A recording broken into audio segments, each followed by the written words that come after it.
તો અમેરિકાના રાષ્ટ્રપતિ ડોનાલ્ડ ટ્રમ્પ સતત ઈરાનને ધમકીઓ આપી રહ્યા છે। આ વખતે ઈરાને અમેરિકાને ખુલ્લી ચેતવણી આપી।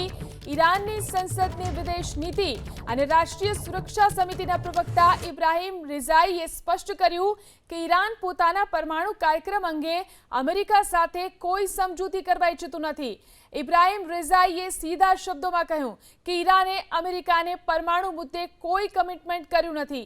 તેવામાં હવે આ અમેરિકાના હાથમાં છે કે તે અમારા રાજદ્વારીઓનો સામનો કરશે કે અમારી મિસાઇલોનો। એટલે કે ઈરાને સાફ કરી દીધું છે કે અમે હવે અમેરિકા સામે નમીશું નહીં અને ન તો કોઈ વચન આપીશું।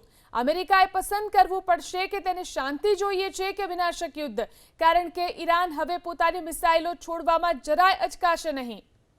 કે ઈરાને અમેરિકાને પરમાણુ મુદ્દે કોઈ કમિટમેન્ટ કર્યું નથી। તેવામાં હવે આ અમેરિકાના હાથમાં છે કે તે અમારા રાજદ્વારીઓનો સામનો કરશે કે અમારી મિસાઇલોનો।